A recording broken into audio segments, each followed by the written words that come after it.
welcome to this week's episode of Pull the Other One here on River Radio. This is a show where we take a light-hearted look at events in today's world and in Berkshire by mishmashing traditional comedy panel shows whilst also getting to know our weekly guest in a chat show format. I'm Brian Naylor, and as ever, joining me are the resident panelists, the talented DJ and presenter. She's intelligent, she's witty, and she's awesome. It's Chloe Sinclair, better known as Miss C. Oh, Chloe, how are you? I'm very well. How are you doing? No, better for seeing you as always. More. And on the other side, we have the host of Same Again Barman, comedy nights and YouTube presenter. This man once spent 3 hours looking at a carton of orange juice because it said concentrate. He's proof that evolution can go in reverse. It's Pratik Barman. How are you, Pratik? I'm very well.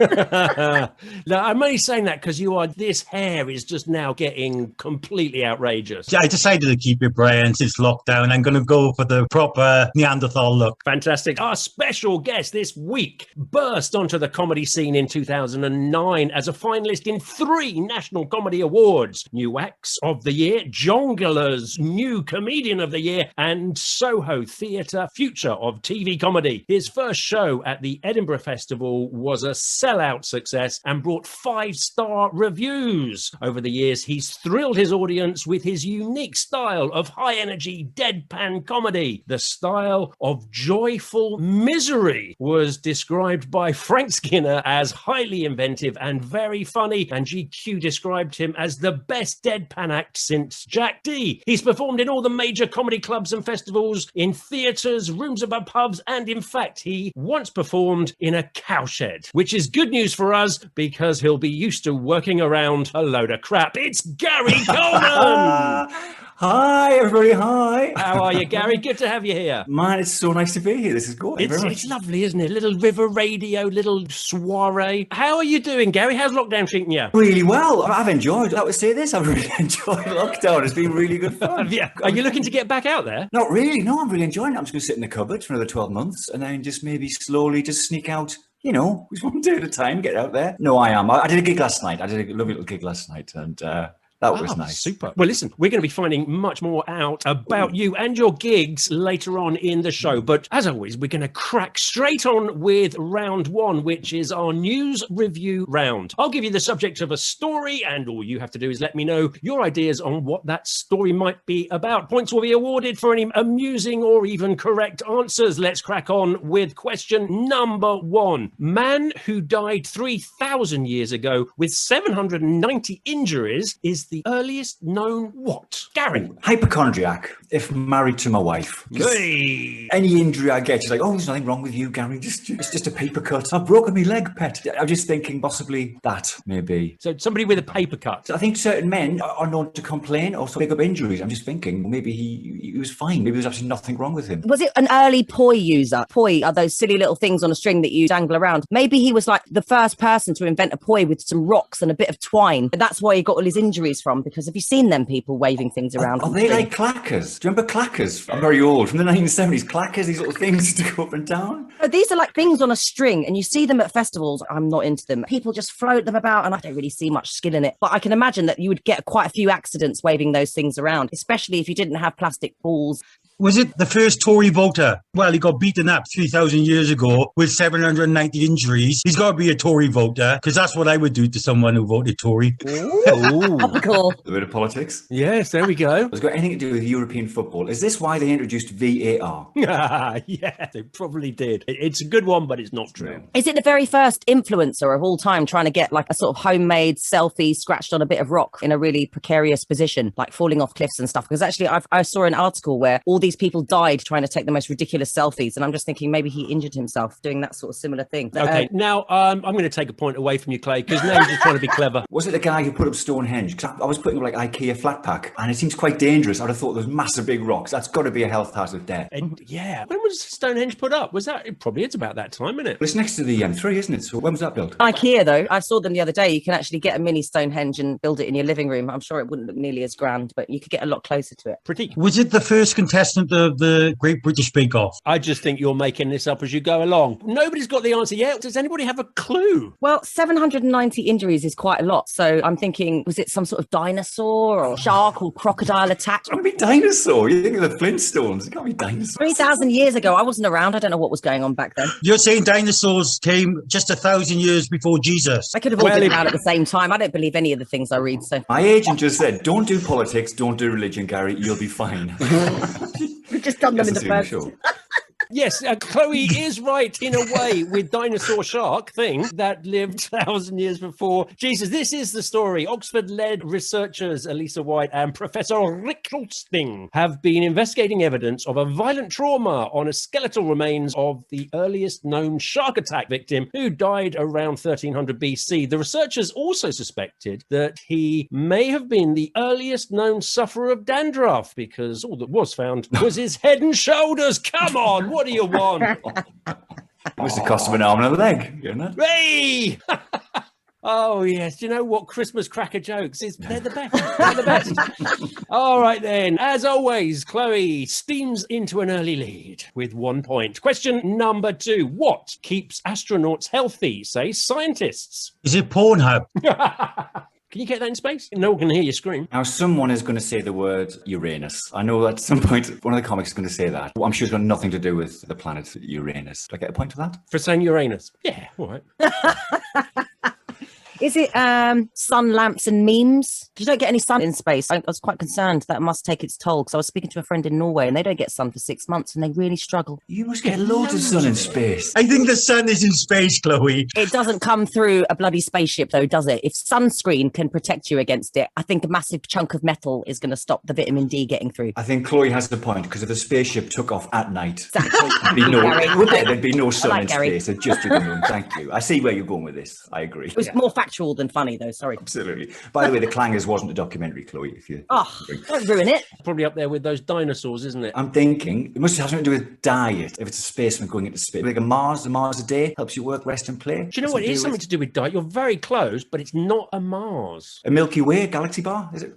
I like all of these. I like them. No. Is it a pot noodle? No. Do you know what? Actually, space food is more pot noodle than anything else, isn't it? It wasn't pot noodle invented through NASA. I think NASA did invent the pot noodle. Yeah, I think Looks it's true it too. did. Yeah. I think it's true. Let's say it's true. I'm not sure they called it pot noodle, but I think I saw something along the lines of this, and it was like squids getting sent into space. I have no idea how it would help. squids in space. But why? I just remember seeing something about this and just being completely bamboozled and then forgetting what the answer was. Yeah. So actually, Chloe gets another point because she's brilliant after all. And it is about squids, but actually, funnily enough, it's not about eating them. The squids, dozens of them have been sent into space so scientists can study the effect the journey has on their immune systems after it was found that astronauts' immune systems become less effective when they spend a lot of time in space. And so they're hoping to know why they do that. I can tell you why. I could have told them. Lack of sun. Boom. There you go. Okay, well done. That was question number 2. Chloe is steaming ahead in the questions, and she's got 2 points right. Everybody else on 0 points. Let's go on to question number 3. The UK's best what selected this week? UK's best, this is very topical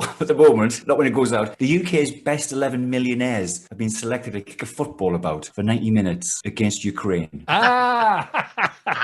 Like what you did there. Thank you very much. 11 haircuts have been selected to kick a football about against Ukraine. Had me that one. I was going, really? So is it something to do with whinging? UK's best whinge? Because we are very good at whinging here in the UK. yes. No, it's not. No. Has it got anything to do with squid? No, dinosaurs, perhaps? Is it UK's Eurovision song? I don't think we've ever had a best one, so I don't think it even works that way, does it? No. I actually do know the answer to this because it came up on my Twitter feed this week. Is it the UK's best dad joke? Yes. Come on! Gary has got this one down to a T. This is, I thought you would know this, Pratik, with dad jokes. Yes, this is the story that more than 2,700 gag-loving dads submitted their very best or worst jokes in celebration of Father's Day. Father of 2, Austin May from Bedworth, Warwickshire, was the overall winner. Do you want to hear his winning joke? Course you do. His winning joke was this: I once hired a limo, but when it arrived, the guy driving it walked off. I said, excuse me, are you not driving me? The guy told me that the price didn't include a driver. So I'd spent £400 on a limo and I had nothing to show for it. Dum dum. Oh my gosh. Oh no. Come on. No. Really bad. I'm sure we could It's have done better awful. than that. Oh, can you believe the only person actually laughing to that was Pratik? And he's not even a dad. I think that's a classic, but that's me. Pratik, did you write the joke? I wish I was that talented. I think you could do better than that, Pratik. Okay, a couple of the other entries were, let's see who giggles at any of these. If you giggle, you will lose a point. I was wondering why the Frisbee kept looking bigger and bigger, and then it hit me. Nothing. I stood behind a customer at an ATM and he turned around and said, could you check my balance? So he pushed him. His balance wasn't great. I can hear 1,000 radios being turned off. The sound of no hand clapping. Yes. This is the end of comedy. Yeah. Okay, I'll leave you with this last one then. Why did the Scarecrow get an award? Because he was outstanding in his field. Oh. These are bad. Do you know, this reminds me of a joke. Actually, it's not a joke. It reminds me of a joke, but it's not Really, one. but they're not really jokes, though, are they? Oh, it's almost factual. They are actually joke. They play on words. They puns. I don't know. My dad, he tells dad jokes, and they're usually much better than that. Maybe it's the way I tell them. No, I think it's the jokes. It's you're funny, Brian. It's definitely the jokes. I'm blaming the tools here. Can I say, I hate dad jokes. I really hate dad jokes. And the reason is because they're not dad jokes. They are professional comedians' jokes. These are jokes that somebody, probably Gary Delaney or some one-liner has written, and then somebody else. I don't like them. Having said that, can I tell you my favourite one? This is my kid's joke. This is not a dad joke. My younger son, Tom. This is his favourite joke. Let's see if you get it. How do you get Pikachu onto a bus? You Pokemon. Thank you very much. For listeners at home, you need three things to understand that joke. You need to understand that my kids are massively into Pokemon. You must understand that Pikachu is a Pokemon, and you just need to also understand that my kids are desperately unfunny to understand the context of that. Facts. Did you hear about that American actress that got stabbed recently? The American blonde. Her name's Reese. What's her name? Reese. Help me out. With a spoon. No, with a knife. Hey, come on now. Ba-dum-dum. Now, that's a dad joke. You line them up, Hole. All right, then, let's move on quickly to question number 4. What from 2018 found by teen after travelling 2,000 miles? Was it Matt Hancock's moral compass? Oh, crikey. Was it the Proclaimers? Hey! Oh, Was it the Proclaimers bus pass? Was it weapons of mass destruction? You could never find them, could they? Weapons of mass distraction. I saw a video called that. What? No, that's right. Is it a message in a bottle? It is a message in a book. Oh, you're brilliant at this. Patrick, that's how you win. Yeah, this is the story of a message in a bottle that travelled more than 2,000 miles. And it's actually received a response 3 years after beginning its epic journey. Sean Smith, who is now 16, sent the message while on holiday in Rhodes during Thanksgiving 2018. Fast forward to 2021, the message was discovered by Christian Santos, 17-year-old in the Azores. He explained that he regularly picks up trash floating in the water in an attempt to help the environment and decided to get in contact with him via Facebook. Don't know why you would bother, if I'm honest. What is the point of it? Interesting to see where it ends up. What was the message, though? Do we know what the message was? I'm standing behind you. Yeah, the message literally was, contact me. No reason why. Has he heard of Zoom? Follow me on Twitter. It's a bad way to get followers. All right, then. This is then the last question of round 1. Question number 5. What invented to stop smartphone users doing what? Is it personalities? Are you saying that you don't need a personality anymore? There's an app for that. Yes. What about, is it like a nice little slappy hand that comes out of your phone whenever you're rude and you're not paying attention to somebody talking to you or at the dinner table, and it comes out and gives you out, stop being so rude. Wouldn't that be good? I want that for my kids. My kids Yeah. got phones. Yes. Or electric shocks. Genius. Yes. That makes more sense. Dragon's Den, where are you now? Yeah. Was it Twitter? Was Twitter invented to stop people from doing any work? Yeah, no, I still like the idea of something coming out the phone and punching you. Anyone got an answer for me? I read about this. Isn't it the third eye that you can stick on your head and it shows you the way you're going while you're on your phone? That is surprisingly the correct answer. Hold on. They stick a camera on your head. Isn't it just not on the front of your phone so your phone can see? That's a bit bizarre. Because you're looking at your phone downwards. You're looking at the floor. That doesn't doesn't make sense. So it would be on the front of your phone because your phone. Yes, you've got a camera on your phone. No. Out. It's on your head. That's got to be a joke. It is on your head, and it is true. Invented in Korea. It's a third eye. They're called smartphone zombies, would you believe? From bumping into things while they're focused on their phone. It's a device that is attached to your forehead and senses when an object comes within 1 to 2 meters of an obstacle. It alerts you by a little fist coming out the phone and punching you in the face.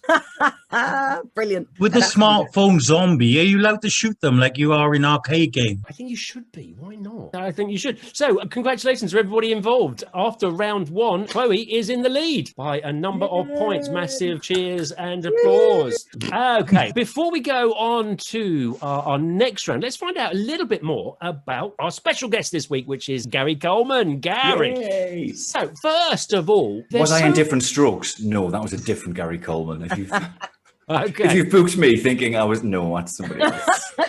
Gary, if we had booked Gary Coleman, he Yes. died about 5 years ago. He's still got more Twitter followers. Gary, before we go on to the comedy, I was really interested to see that you've done so much more, as you've got 6 different past lives, and they include being a medic in the army. Yes. You have started, anthropology or something? Oh, yes. Wow. I should have known the shark. The shark answer. I should have gotten that one right. When I was a child, I wanted to be a paleoanthropologist and study fossils and things. Yeah. Dinosaur sharks. You've also got like a website that works with something around Dungeons and Dragons called Dorks and Orcs, and you're a GP, you're running certain projects for homeless. How do you have time for all of this? You've done more in your life than most of us, I think, have done in ours. Do you know what? I get asked that a lot, and the answer is do them all really badly. I found that to be the truth. Just do everything slightly cack-handed, and quite a dangerous doctor. Don't really understand about the sharks and Dungeons and Dragons. Don't really understand the rules. Yeah. You were 14 years in the army, and then you went from that to starting comedy. When did the comedy sort of start, and how did that come out of the army? Hopefully in the next 4 or 5 minutes. I'm hoping. As a kid, I wanted to be an anthropologist. But my heroes were comedians. So when I was a little kid, I grew up in the Northeast, and all the people who I just really looked up to were all comedians, like probably TV comics, like Rick and Ernie and that kind of thing. I just didn't know anybody who did comedy for a real thing. I didn't think you could really do comedy. So I drifted off, ended up in the army, did that, loved it, did that for a while. And then much later in life, I'll do comedy. So yeah, is that the question? How old are you? I'm 163.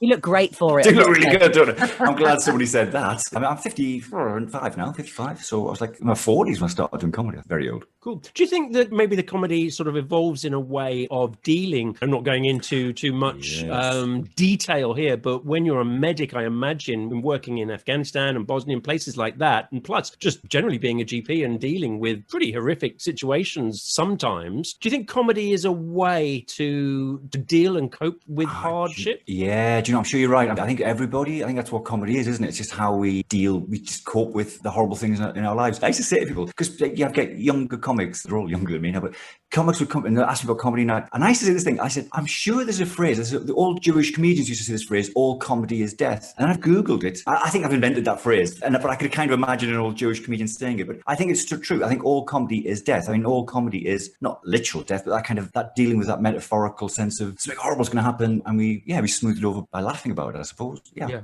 I think I think so. And then, so of course, then you go on to the anthropology. Tell us about that. Yeah, so I think we should be living as cavemen, obviously. So when I was a kid, I was really into dinosaurs and cavemen. I just loved it. We just naturally should be living like cavemen. I don't know why, but I just did. And then I kind of romantically always held this view that was like something wonderful about it. When I was in the army, I had an opportunity to go off and work with the Turkana tribe and the Samburu tribe in Africa. And they're clearly not cavemen, but they had a very sort of tribal, what seemed like a much more ancient lifestyle than the way we'd lived. And they were so happy. It was such a lovely, joyful experience. And you come back to our world and you go, oh my word, what are we doing? And so I then did a little comedy show in Edinburgh, a show in Edinburgh about, as a family, as a dad, would it be better raising our families like tribes people, like cave people, I suppose. But it was a joke. It was a joke thing. And then a couple of years after the show, I got a chance to meet an anthropology professor. And I was saying to him, that was the point of my show. It was a humorous thing, it was a joke, but shouldn't we all be living like cavemen? And this professor went, but you're absolutely right, we should. And there's just more and more evidence coming out now that we should be living the way the cave people lived, the way the way we lived for 99% of humanity was so different to the way we're living now. This is just so weird what we're doing now. So would you say that was more civilized because you're living off the land and you're not harming things? Yeah, so we lived for most of humanity. We've lived this very specific way, which was very egalitarian. Everyone was equal, I suppose. It was communal. Everybody shared things. They're much kinder. They were much more joyful. Anthropologists used to go and visit these sort of tribes who were still living this ancient lifestyle. And it would be men, big white men would go out there and look at these hunter-gatherers and go, oh, yes, it's all about hunting and killing. Male anthropologists have gone out and worked with them and gone, actually, it's not about hunting. It's about the women and the strength that the women have within a tribe and how sexually egalitarian they are. They're way more advanced culturally than we are, would be the anthropologist's argument. And I agree with him. So we're doing a little documentary about that. Okay, don't go anywhere. After the break, we're going to be back with Is That a Fib in part 2. And we're going to be finding out more about Gary Colman. Don't go anywhere. You're listening to River Radio, the voice of the Thames Valley. The soundtrack to life in the Thames Valley. River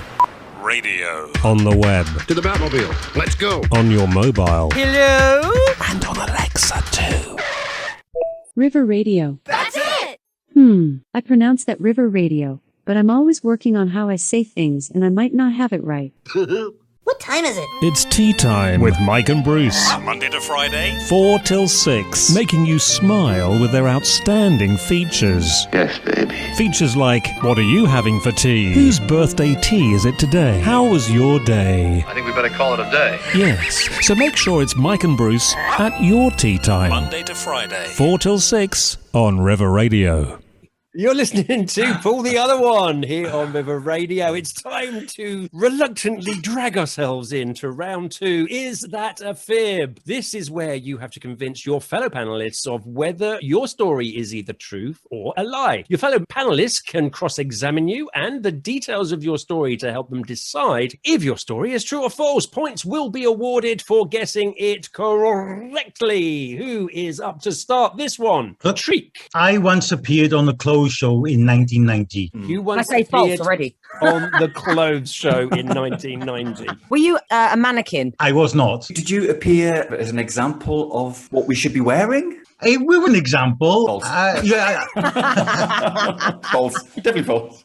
So why were you on the Clothes Show? They had the wedding of the year on there. It was an Indian man with an English woman. And you were involved how? I was carrying the umbrella. So what was your role, just to carry an umbrella? There's a ceremonial umbrella that you put above the bride as she walks into the wedding venue. And is this indoors? You still have an umbrella? It's like a totally token thing, is it? Or is it? And going from the car to indoors while carrying the umbrella. And what's it called? It's called an umbrella. That's true, they are. He's right, they are actually called umbrellas, aren't they? Oh, it sounds more got me feasible now.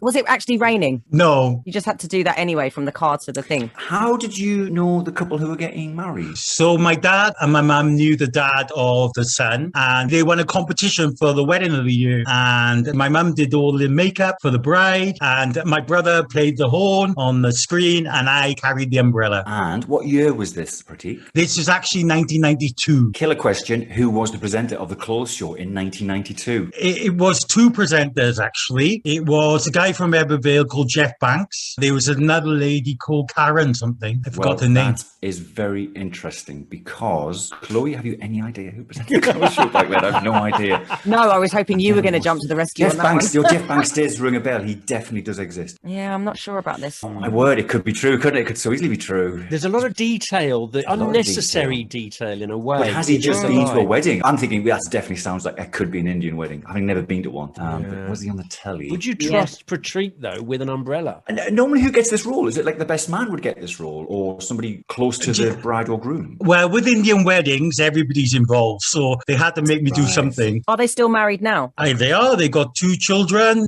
Yeah. Okay, what do we think then, guys? Is this real Chloe, or what do you what? think? I think it's true. The wedding bit's definitely true, but I don't know about the clothes show bit. I'm so I torn. know. Yeah, you knew the presenter of the Clothes Show, didn't you? You just said straight away. I think it's very clever. It's not true, but I think it's true. Okay. They're going for true, Pratik. Is Oh, it true I'm or backing out. false? Did you hold the umbrella at an Indian wedding on the Clothes Show? It is absolutely true. Well done. 2 Awesome. points. Points all round there. Well done. Okay, let's go on. Gary. I once accidentally competed in the British Snowboarding Championships. Accidentally. How could this be accidentally? Were you just snowboarding around the side and then they thought you were in the competition? Essentially, yeah. I was snowboarding and there was a competition on, and this was many years ago when I was still single, and there was a young lady there, and it was a British championship. We were abroad, and she went, "Oh, you're British?" I went, "Yeah." She goes, "Are you in the competition?" I went, "Yeah." Just thinking she'd go, "Oh wow," because there's thousands of competitors there. Come up, the top competitors from all over the UK were there competing. I went, yeah, I'll be in it. Yeah, later on. What competition? I went, "Oh, in that event." And then she went, "Well, look, there's a guy. They're about to start. Shouldn't you be going?" "Yeah, I should really." Like the starting gates. I walked to the gate and said, "Can I have a go?" to this guy. She couldn't hear me. I said, "A go," thinking he'd go, "Clearly not. You're not one of the British champions." And the guy went, "Yeah, you got a snowboard?" "Yeah." He went, "Yeah, off you go." And that was it. I was in. Where was this? It was on a ski resort. Yeah, but where? On the snow. Yeah. It was. Do you know what? I think it was in Switzerland. I used to travel around Europe quite a bit. I think it was in Switzerland. Yeah, you think it's in Switzerland. It was definitely in Switzerland. I'm not entirely certain which. I think Verbier in Switzerland. I think, but I can't remember. I generally can't remember. I was very drunk. What position did you come in? Eighth. I came eighth. I came eighth in the competition. Just mainly because of gravity, to be honest. How many people were in the competition? The overall competition, I would say. Yeah, 6. Hundreds. No, there were hundreds. In that race? In that race, it was a knockout. It was called Border Cross, and it's the one where you all go down together. You get like 6 people going down at once, and they beat each other up, and you have to get to the bottom. And if you get to the bottom, you go to the next round, and you do that. And I got through a couple of rounds. Hold on, there were 6 people, but you came 8th. That's definitely sounding dodgy. Hang on, let me think about the maths. Wasn't the strong point. No, what I'm going to say is there were hundreds in the competition, generally snowboarding. Some were doing downhill, slalomy ones. Some were doing the half pipe. And this one I was standing next, I was watching this thing called the snowboarder cross, where you go down together and you have to push each other over, and whoever survives at the bottom does it again. There's massive leaps. It's absolutely terrifying. There's a girl broke her back on the event before I went down. And a helicopter had to come down and take her off. Whoa. And you still did it after seeing that? Yeah, absolutely. I was in the gate waiting to go, and I thought, oh my goodness for that. No, thank goodness she's broke her back, but surely they're going to call off the event now. This is just insane. Did you have a number on you? Did they know which participant you were? I was the only one crying. That was a clue. I imagine they give us bibs. I think they'll give us bibs. You just pull bibs on. Are you ready to go? Like, I'm really not ready to go. I really am doubting it. Yeah, and then and ready, steady, right, go. And you just all go. And can I just qualify quick? When I said 8th, I'm thinking about it now. Actually, Chloe's quite right. I would have qualified. When I said I finished 8th, I finished 8th in the veterans category. Interesting. It is interesting, isn't it? And absolutely true. I don't know, because I want to believe you, because there are points that sound so believable. But then when you said you came 8th and there was only 6 people in it, and you didn't know if you had a bib. It's a knockout. It's like in the European Cups. There's only 2 people there's only 2 teams in the final competition, but there are several teams take part. I think that's what I was trying to suggest. There's lots of people taking part, and then you go down 6 at a time. So I was competing against. I definitely think this is a lie. The way he said, you can imagine putting a bib on. He said, imagine. Yes. And yeah, if you don't imagine, you would have done it. So honestly, I've never ever done drugs or touched drugs, but I did a lot of alcohol whilst I was out there, and I've got a vague memory. I competed in the British Championships. Clearly, I was under the weather. Suzzled a little. Yeah, so this is the British Championships, Switzerland. Yes. And what's your problem with that, Pratik? They would probably expect us all to be drunk anyway, wouldn't they? They're going to have it in Berkshire. They've got the one championships in Berkshire. It's on the flat, yeah. Well, Marlow, you could have it in Marlow. It's actually cold in Marlow. That was it. I'm going to go with false, I think. What? False? I'm going with false. We've got 2 false there. We don't believe that the British snowboarding championships were held in Switzerland. They're usually in Slough. And Gary, true or false? Obviously, it was true. What? Oh my word! Absolutely, yeah, totally. I really wanted to believe that, but the doubt on the bib thing, and that could have been on a cake because you were drunk. You were saying that you'd had a lot to drink. When you asked the question, I was thinking, did I wear a bib? I guess they must have had a number on me. Yeah, I guess I did. You know what? That's a brilliant story. I take my hat off to you. Yeah. Can we give him a point just for the story, please, Brian? Because that was he gets a point, definitely. Point anyway. That's the game, Chloe. Yeah, he gets, that's pretty much it. Yeah. Okay. And to you, Chloe, it's Chloe's go. I once got told by Paul Weller at a party that I was a snazzy dresser. Oh, you went on the clothes show, were you? What year was this? This was 6 years ago. See, that can't be true. I saw you 6 years ago, and you dressing was awful back then. So where were you at a party for what? I was in the VVIP area, John Vavatos clothing opening at Mayfair. Oh, look at that name dropping by Chloe there. I don't even know who John Vavatos is until I went to this bloody place. Sorry, why did he pick you out as a snazzy dress? I mean, if you're at a party, we're all snazzy dresses at parties. We all get dolled up. No, some people need stylists and they look like they got dressed in the dark. I had someone ask me, who styled you? And I said, me. I've been dressing myself since I was 3. Good answer. Good answer. Burn. Yeah. Absolute burn. And all those people that got styled, they looked like dogs' dinners. They had like patterns clashing with this and that. And I was just like, somebody else did that to you. I'd be wanting some sort of apology. Sorry. Was he just trying to flatter you, Chloe? I don't think so. We were standing next to each other at a party and we were chatting and I actually complimented his outfit first and he said, love yours. Was he patronising you? I did look pretty good, I've got to say. You don't know Paul Weller. He was just at the party because he was full of celebrities. We've gathered that you live a celebrity lifestyle at a party full of celebrities. It was in a tiny room and in that room I was sharing that little space with Ringo Starr, Iggy Pop, Paul Weller, someone from ELO, I don't really know them, and a few other like massive names. Jeff Banks, was he there? I wouldn't know what he looked like. He could have been. No. So are you still in contact with Paul Weller? Well, no, I only just met him that night. I'm going to go with, I reckon it's true. Yeah, it sounds true. It is. It's very difficult because Chloe, I just live a rock and roll lifestyle and she's at parties hanging out with rock stars. It could definitely be true. Totally be true. Difficult. I was going true until I was in the room with all these other celebs, ELO and who was it? What did they say about your dress sense? No, only Paul Weller commented on it because we were standing there while all the paparazzi were because it was basically just massive celebrities. It was the VIP area because it was a VIP. Everyone was a VIP in the place, apart from in this space, because I was dating someone who was one of them. Right. Not one of the ones I mentioned, so I'm not telling you who that is. I wasn't working there. I was on a date with someone who was asked to be there. And they were famous. Mm-hmm. God, tell us who that is. Everybody now listening to the show is going, who's she with? Never mind that. Not that question. Who's? I see that. Now that's tacky. If you say that, the next episode. That's the question. Next episode. Let's Google the awards and see who was there that Chloe hasn't mentioned. It wasn't an award. I do actually remember what I was wearing as well. Oh, what were you wearing? Did we do that? I was wearing a small little tight and black and white striped skirt, which was short at the front, long at the back, with a black halter neck top with a black tassel jacket and these amazing ankle boots with studs all over them. Very rock and roll, big hair, red lips. Yes. Can you keep talking? I normally pay £2.50 a minute for this type of chat. All right, so what do we think? Is this, before Pratik gets even more excited, is this true or false? It's so difficult because, I could totally imagine that Chloe's at these parties and people would say these things. I mean, obviously, just to be polite, I'm guessing. She got the wrong end of the stick, but never mind. Totally true. Yes, I want to say it's absolutely true. I think it's definitely true. Okay, Chloe, is it true or false? Yes, it is true. It's true. Look at that. Yes. Points for the boys there. Yes. And at the end of round 2, Chloe's in the lead, then Gary, and Pratik is he's standing tall. Okay, Gary, before we go to our next break, just wanted to ask you a little bit more about your comedy. So you're described then as...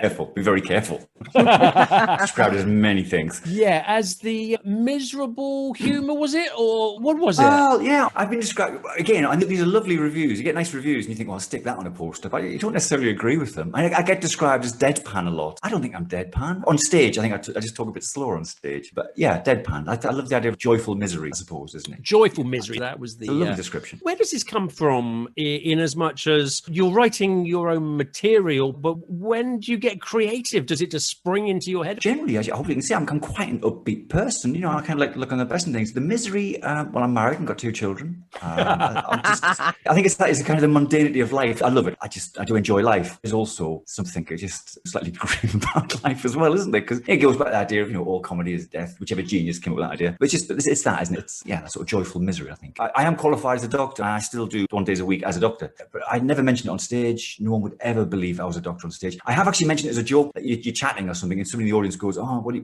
do, mate? And he goes, oh, I'm a doctor. And I go, oh, I'm a doctor. And everyone just laughs. You think, all right, moving on. No one believes I'm a doctor. I never mention that on stage. Do you get lots of people, as soon as you mention you're a doctor, starts going, oh, I've got this thing going on with my foot? Do you just not tell people because of that? Literally all the time. I was at a gig last night and the headline comic just pulls his sleeve and goes, oh, guys, I've got this rash on my arm. Oh my God, we just want to go and do a comedy gig. I don't want to start examining your rash. I just look really disinterested and they eventually get the message. Does it stop you telling people because of that? I don't think my patients really believe I'm a doctor, to be honest. You get this kind of slightly quizzical look at them. Who's this guy? I work with homeless people. My patients are all homeless. And a lot of my patients have got drug and alcohol problems. And this is absolutely true. On more than one occasion, you can see how I'm dressed. I have left a rehab unit and have been stopped at the gate by somebody going, where are you going? This is absolutely true. This is absolutely. My wife thinks it's hilarious. I've just been visiting one of the patients. I'm one of the doctors. They go, "Yeah, can you just go back to your bed, please?" I'm like, "Oh no, honestly, I am."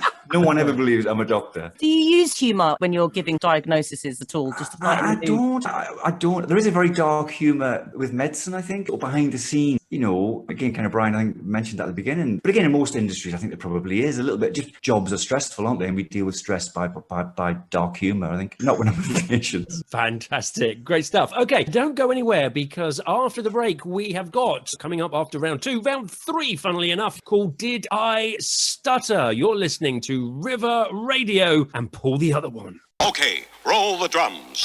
On the web. Oh, yeah. On your mobile. Oh, yeah. And on Alexa too. Thank you. River Radio. I really like that. So do I. I have to go to the bathroom. Turn your radio on, and listen to the music in the air. Yes, let's see. I think I'll turn over to the loudspeaker. River Radio. Hello? This is only a test. This radio station will remain on the air, day and night. Across the Thames Valley. Turn on the radio and let's have some music. Turn it all the way up. River Turn it all the way up. Radio. Spread the word.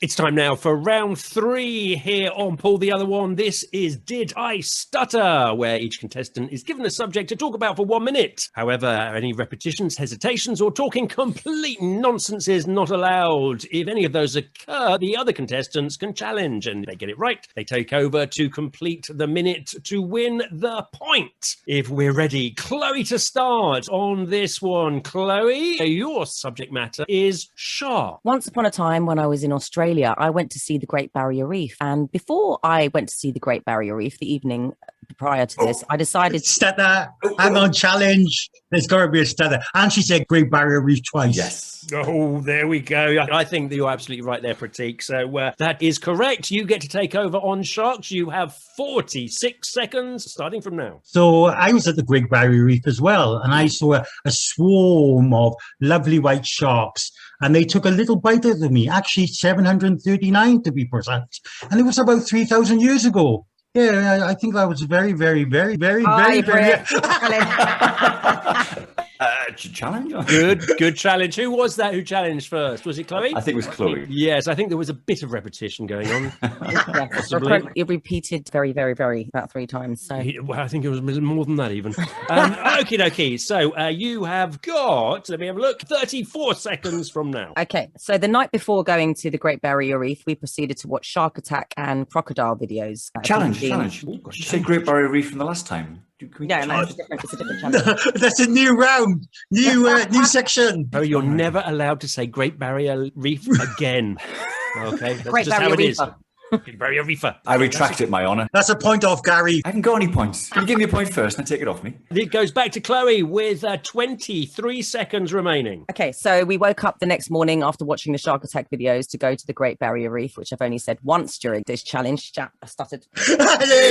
Challenge. So, Chloe challenged herself, and she's correct. So she. Do I carry on? Who was the first one? I think Gary was the one there, quick enough to spot that dreadful stutter. Gary, are you up for the challenge here? You have now 14 seconds, starting from now. When I worked in the Great Barrier Reef as a diving instructor, I would often go diving with sharks. And what I did was, to make it more scary, I used to put the goggles on my clients that had prescription lenses to make the sharks look massive.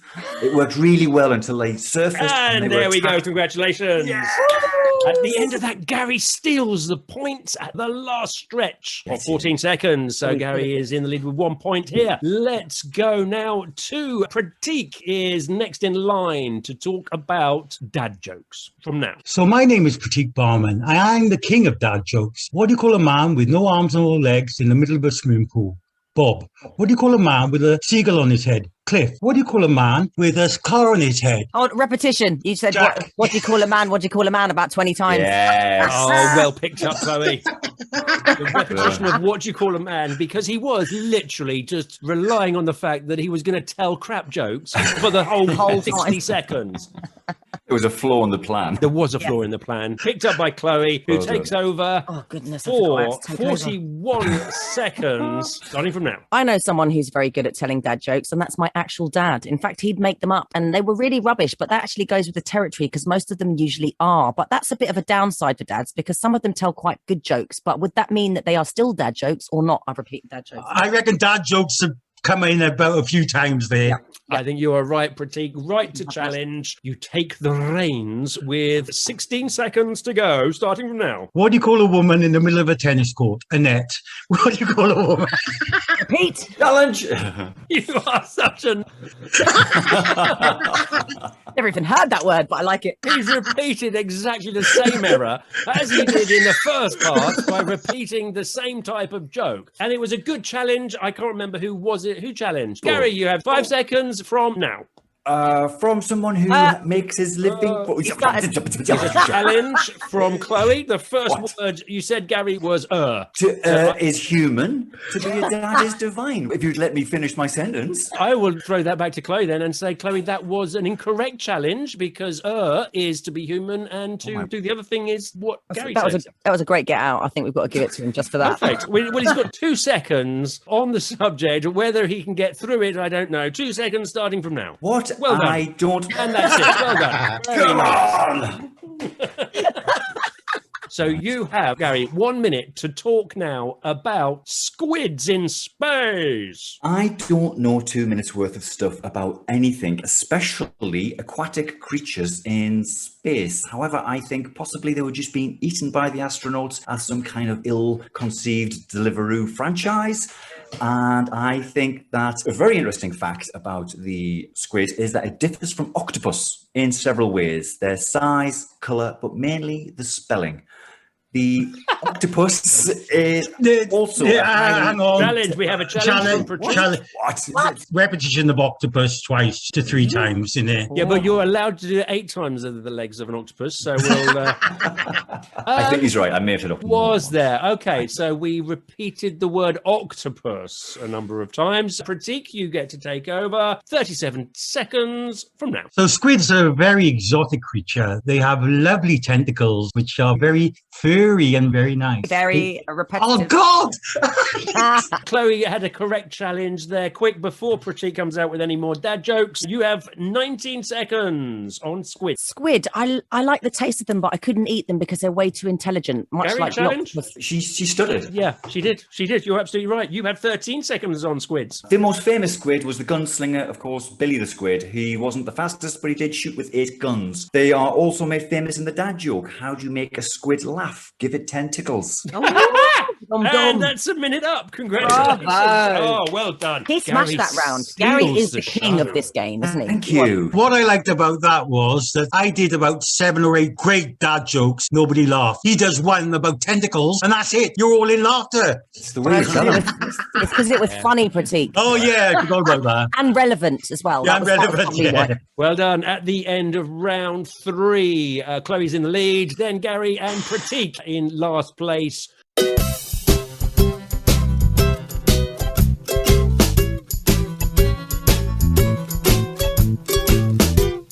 This is a load of barnacles. River Radio. Spread the word.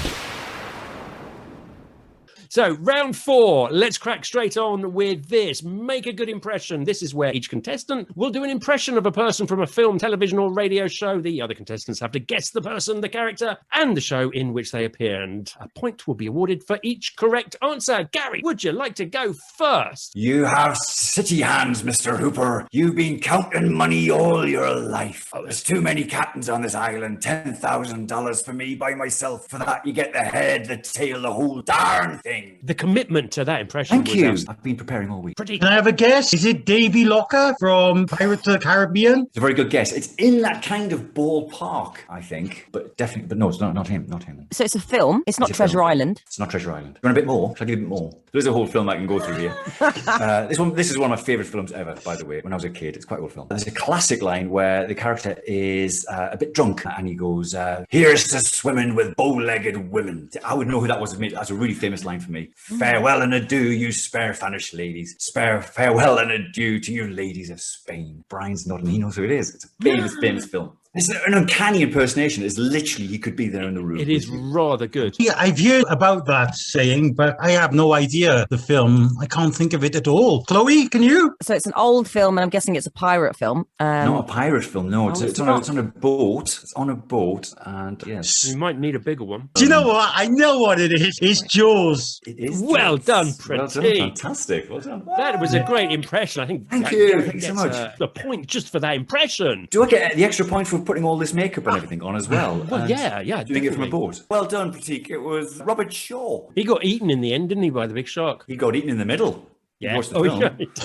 Yeah. Bitten in half. Do you remember the tomato sauce that came out of his mouth? The special effects of that were just amazing. Yeah. It's still a scary film. It was a terror. It's still a scary film, but yeah, the special effects weren't great, were they? No. I quite like the animatronics weird, like stiff look. That actually worked for me. I think all the CGI is just too Totally. clean. I totally agree. Yeah. And of course, famously, when they made the film, the shark was so bad they couldn't show the shark in the film. That's why the film's so amazing, because you never see the shark. It's just alluded to almost, isn't it? Yeah. I actually went to Universal Studios and went on the Jaws ride many years ago, and I think it was probably just as good as the effects on the film. Did anybody compliment you on your dress?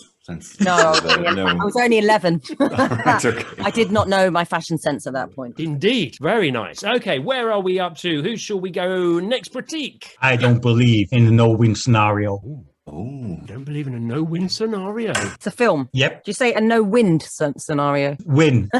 Is it a mafia film? I'm guessing. No. No, it usually is, but not this week. Do you want a bit more? Yeah. Please. I don't like to lose. Do That they was a very actually talk little like bit that? more. wasn't it? He's not giving much away, is he? No.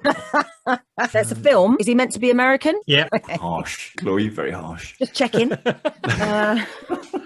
So it's a Welsh film, is it? Every week, the Welsh guy, is that right? Does that very well.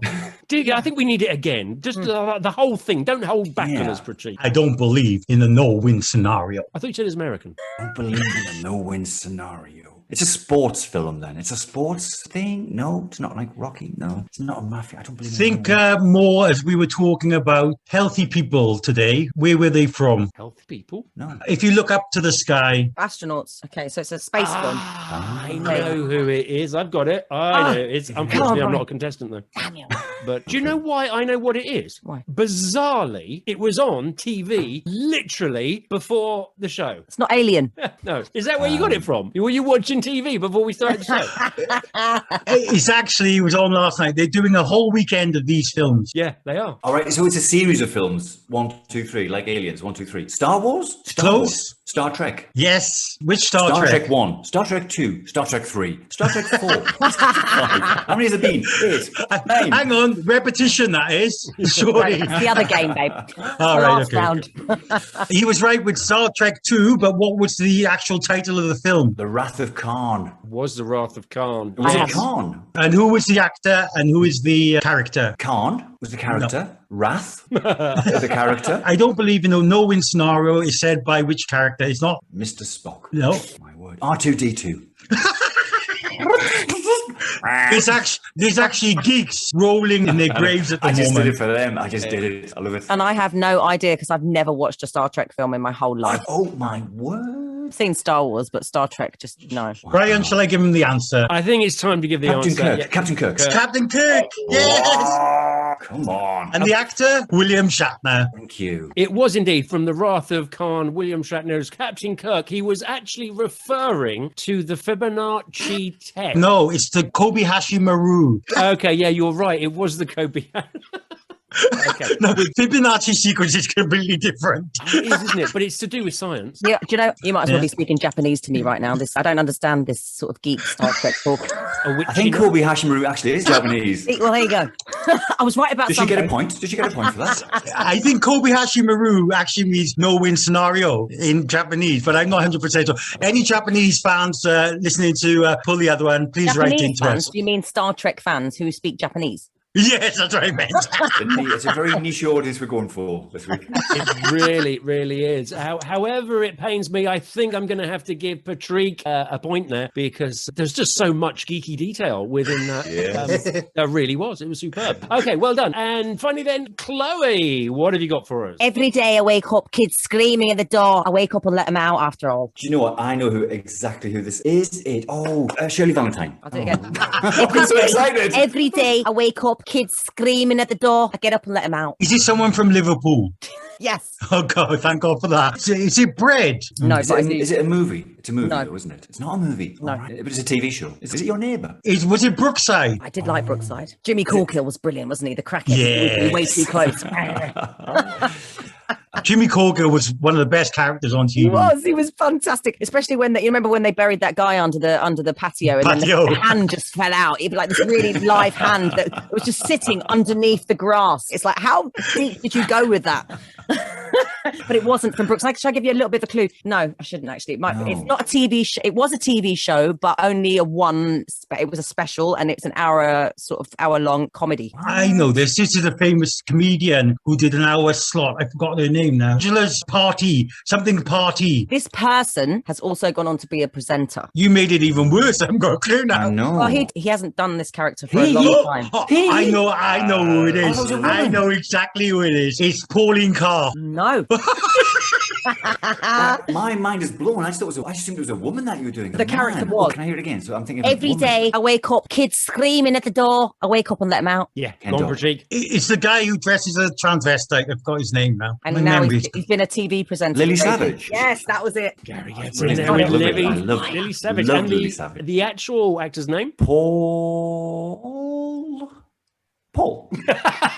Yes, it is Paul. I'm very good friends with him. I'm on first name terms. Paul. Paul O'Grady. You're absolutely right. I'm still struggling with the name of the show, unless it's the Paul O'Grady show. No, it's just Lily Savage. I think it was Lily just Savage Lily. show. Yeah. Okay, Graham steals all of those points, I'm afraid, Pratik. Graham or Gary? No, we've got somebody else called Graham who's coming in later. He's a silent guest. Graham will be finishing the rest of the show. This isn't as easy as I make it look, you know. Yeah. So here we are. We find ourselves at the end of round 4. The scores on the doors are Chloe is currently in the lead with 14 points. Fix. Gary, or Graham as we like to call him, is coming in second with 11 points, and sailing like a tiring arse is Pratik with 6 points. But everything is still to play for because it is the quick fire round. Points are doubled for this, and anybody could steal the show. So let's start off with first question. How many years were you in the army for, Gary? 14. You're absolutely right. 2 points to you. Very well done. What is the website for your anthropology currently thing you're working on? Promagnanman.com. He's got another one right. Look at that. Come on, I'm sick. Brilliant. Another 2 Come on, points guys. there. You two work a bit harder. It's not that hard. Come on, you guys. What's wrong with you? Dungeons and Dragons has been an interest of yours, but there is another website that you're working on, and it's a YouTube channel as well. What is the name of it? It is called Dorks Orcs. I need that one. I want it in full. The website in full. Oh, www.dorks with a K, N, orcs with a K.com. He's good at this. He's good. Very Oh, it's good. He's on fire. I'm steaming ahead now. Gary's on fire.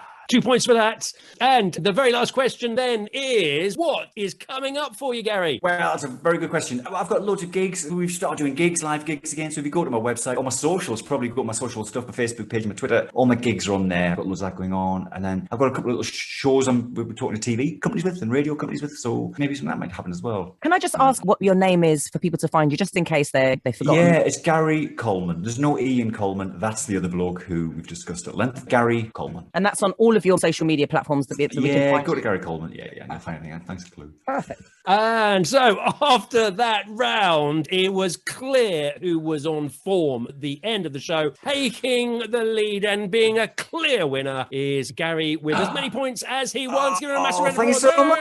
Thank you so much, guys. That's been gorgeous. Thank you. Gary, thank you so much for coming Thank on. you. It's been brilliant. I loved it. All the other one. It's been. Are you going to come back and see us again at some point? Oh, man, I would love to come back anytime. Fantastic. Thanks very much to to our resident contestants, Pratik Barman, and of course, Missy Chloe Sinclair. We'll be back next week, same time, same place, here on Pull the Other One, River Radio, the voice of the Thames Valley.